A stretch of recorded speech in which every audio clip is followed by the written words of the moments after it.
Hello दोस्तों, स्वागत है आपके हमारे अपने YouTube चैनल कॉन्सेप्ट क्लासेस में। और जैसा कि आपको पता है, हमने फर्स्ट लेसन और सेकंड लेसन कंप्लीट कर लिया था, जिनके वीडियोज आपको हमारे इस चैनल की प्लेलिस्ट में उपलब्ध हो जाएंगे। आप वहां से जाकर उनको रीड कीजिएगा और साथ के साथ अपने नोट्स तैयार करते रहिएगा। आज हम लेकर आ रहे हैं आपके लिए लेसन नंबर 3, जिसका नाम है विद्युत विभव, जिसे इलेक्ट्रिक पोटेंशियल अपन लोग बोलते हैं। ओके, तो समझते हैं विद्युत विभव होता क्या है। जैसा कि आपने 10th क्लास में आपने इसके बारे में कुछ स्टडी कर रखी है, आज हम थोड़ा सा उससे आगे चलते हैं। तो एक बात समझते हैं विद्युत विभव होता क्या है। ओके, इसे समझने के लिए मैं एक धनावेश लेता हूं। क्या लेता हूं मैं? एक धनावेश। मैं मानता हूं मेरे पास प्लस क्यू आवेश है, और अपन जानते हैं धनावेश के कारण विद्युत क्षेत्र की तीव्रता होती है बाहर की तरफ और ऋणावेश कारण होती है अंदर की तरफ। फर्स्ट लेसन हमने पढ़ लिया था। ओके, तो इसके कारण हम लोग विद्युत क्षेत्र बनाते हैं। ये लीजिए इस तरफ, ये भी बाहर की तरफ, ये भी बाहर की तरफ और ये भी बाहर की तरफ। ओके, तो हमें यहां पता है कि इस धनावेश के चारों तरफ निश्चित क्षेत्र में एक विद्युत क्षेत्र बन रहा है। ओके, तो मैं एक निश्चित विद्युत क्षेत्र बना लेता हूं जो त्रिज्यीय रूप में होता है। ओके, अब मैं क्या करता हूं, मैं यहां पर एक अनंत मानता हूं। क्या मानता हूं मैं? अनंत, जिसकी स्थिति आपको पता नहीं है, ये अनंत है। ओके, ये लीजिए अनंत है। और हम क्या करते हैं, अनंत से, कहां से? अनंत से एक परीक्षण आवेश को, कौन से आवेश को? परीक्षण आवेश को। ये लीजिए कौन सा आवेश है? परीक्षण आवेश है। इस परीक्षण आवेश को आप अनंत से कहां लेकर आएंगे? इस विद्युत क्षेत्र के अंदर लेकर आएंगे। कहां लेकर आएंगे? विद्युत क्षेत्र के अंदर। मैं मानता हूं यहां पर कोई बिंदु ए है। कौन सा बिंदु है? ए है। तो विद्युत विभव होता क्या है, इसी डायग्राम के अनुसार अपन समझते हैं। अपन क्या देखते हैं, मैंने कौन सा आवेश लिया है? धन परीक्षण आवेश लिया है। और अपन जानते हैं धनावेश का विद्युत क्षेत्र किस तरफ होता है? बाहर की तरफ होता है। ओके, और अपन किसको लेकर आ रहे हैं? धनावेश को लेकर आ रहे हैं। परीक्षण आवेश के साथ धनावेश होता है। तो हम लोग देखते हैं ध्यान से, जैसे ये इसके नजदीक आएगा, इसका विद्युत क्षेत्र या इसका जो कूलाम बल है वो किस तरफ लगेगा? बाहर की तरफ लगेगा। क्यों लगेगा? क्योंकि दोनों कौन सी प्रकृति के? धनावेश प्रकृति के हैं। और हमने फर्स्ट लेसन में पढ़ा था, अगर समान प्रकृति के आवेश होते हैं तो उनके मध्य कौन सा बल लगता है? प्रतिकर्षण बल लगता है। ओके, कहने का मतलब ये हुआ, हमें इसको इधर लाने में जो कार्य करना पड़ेगा वो कार्य इस विद्युत क्षेत्र के विपरीत करना पड़ेगा। ओके, तो अपन देखते हैं क्या होने वाला है। तो विद्युत विभव की परिभाषा क्या होगी, देखना ध्यान से। जब किसी परीक्षण आवेश को अनंत से, कहां से? अनंत से विद्युत क्षेत्र के अंदर इसके विरुद्ध लाने में जो कार्य किया जाता है, उसी कार्य को अपन क्या कहते हैं? विद्युत विभव कहते हैं। एक बार अपन परिभाषा के रूप में इसको लिख लेते हैं। तो अपन लिखते हैं, यहां से इसकी परिभाषा है, जब डायरेक्ट लिखते अपन क्या? परीक्षण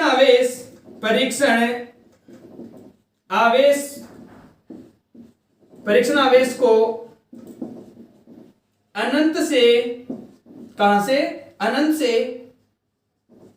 विद्युत क्षेत्र के अंदर विद्युत क्षेत्र के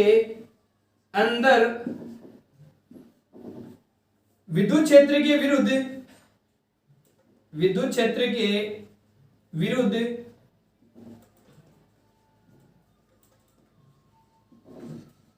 लाने में किया गया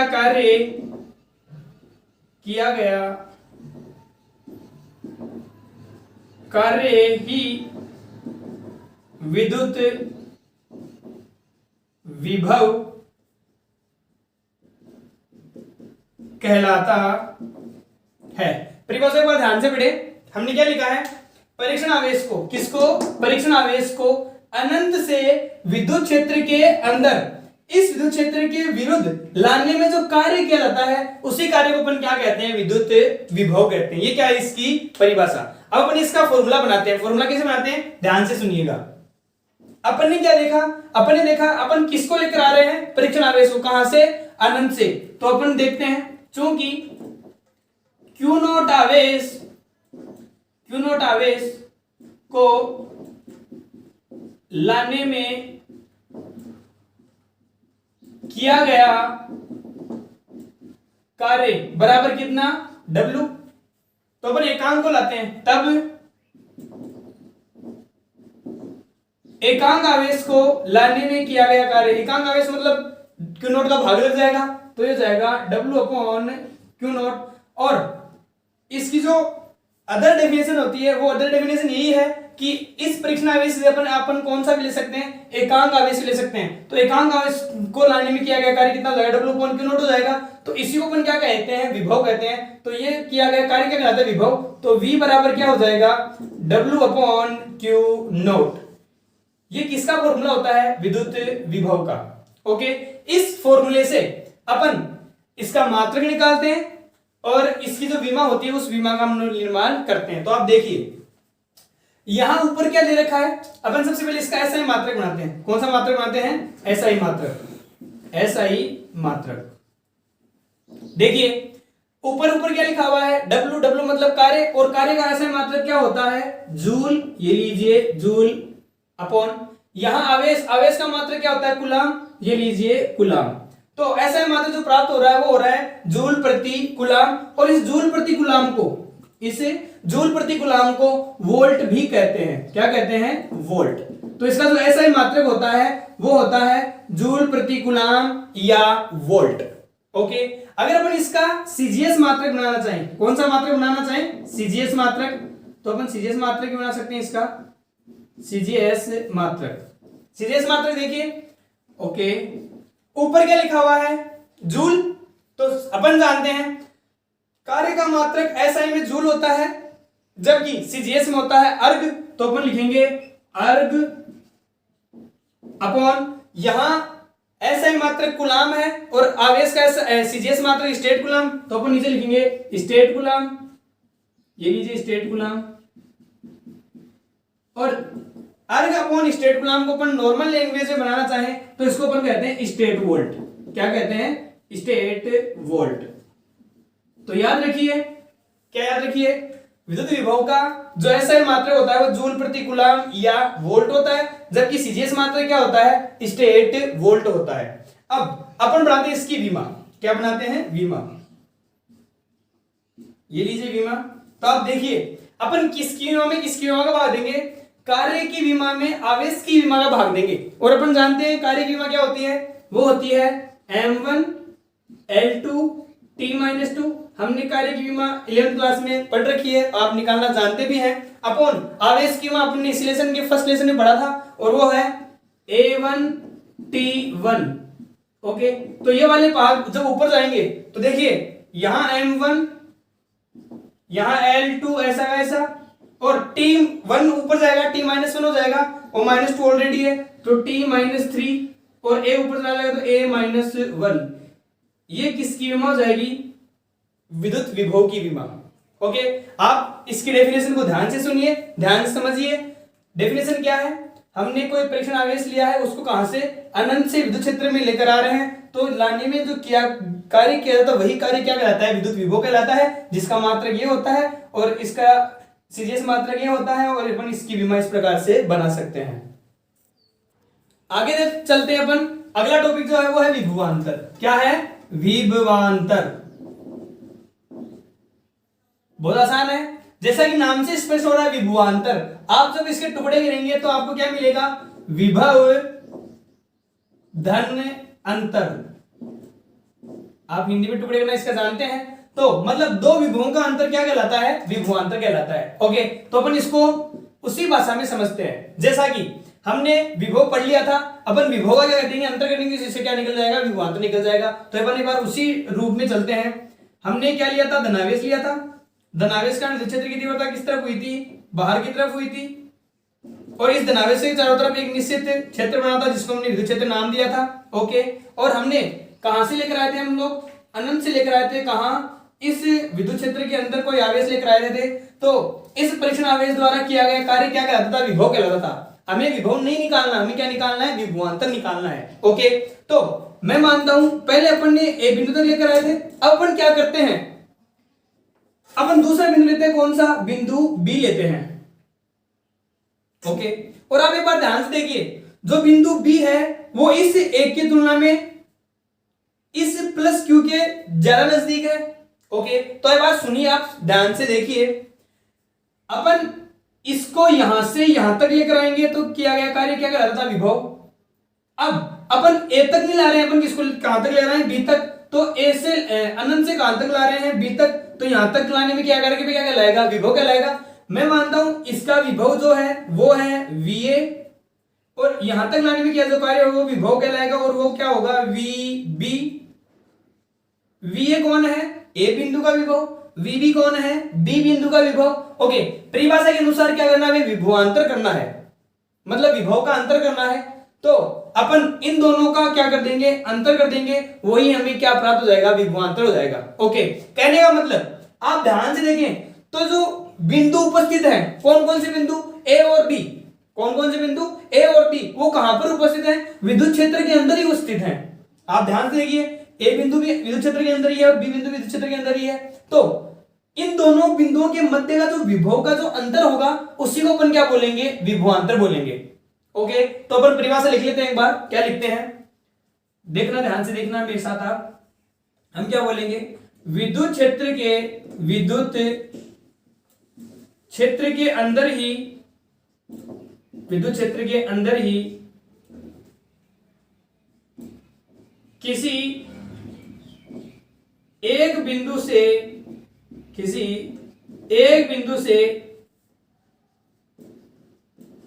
दूसरे बिंदु तक परीक्षण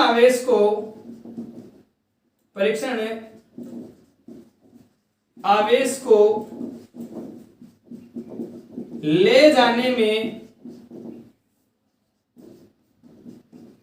किया गया कार्य विभवांतर कहलाता है, विभवांतर कहलाता है। अब ध्यान से सुनिए, हमने परिभाषा क्या लिखी है, विद्युत क्षेत्र के अंदर ही किसी एक बिंदु से दूसरे बिंदु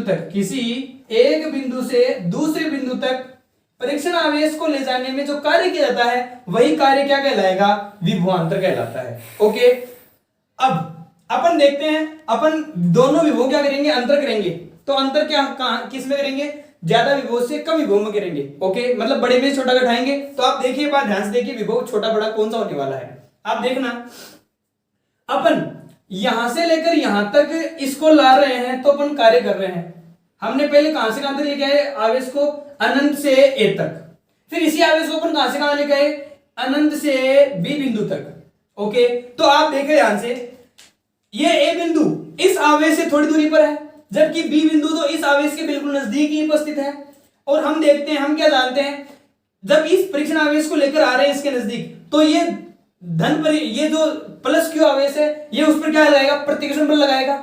ओके, तो आप बताइए मेरे को, यहां लाने में ज्यादा कार्य किया जाएगा, यहां लाने में ज्यादा कार्य किया जाएगा, इसके नजदीक लाएंगे तब ज्यादा कार्य करना पड़ेगा, क्योंकि ये तो क्या करेगा, उसको प्रतिकर्षण देगा, ये इसको अपने अंदर आने नहीं देगा। तो एक बिंदु तो बहुत दूरी पर है, लेकिन बी तो बिल्कुल इसके नजदीक है, इसलिए इस आवेश को बी बिंदु तक पहुंचाने में अधिक कार्य करना पड़ेगा, और अधिक कार्य करना पड़ेगा तो विभव भी क्या हो जाएगा, अधिक हो जाएगा। मतलब यहां पर बी बिंदु का विभव ज्यादा है और ए बिंदु का विभव कम है। तो अपन विभवांतर करने के लिए ज्यादा विभव से कम विभव को घटा देंगे, तो हमारे पास जो विभवांतर का रूप बनेगा वो विभवांतर का रूप क्या बनेगा, वी ए बी बराबर, इसको अपन क्या लिखेंगे, V B minus V A लिखेंगे। ऐसा हमने क्यों लिखा, क्योंकि अपन बड़े विभव में से छोटा विभव घटाएंगे, और छोटा विभव कौन सा है, बी है, और छोटा विभव कौन सा है, ए है। तो हमने इसको क्या लिखा है, V B minus V A. Okay, ये किसके बराबर होगा, ये किसके बराबर होगा, किए गए कार्य के बराबर होगा। और कार्य कितना किया अपन ने,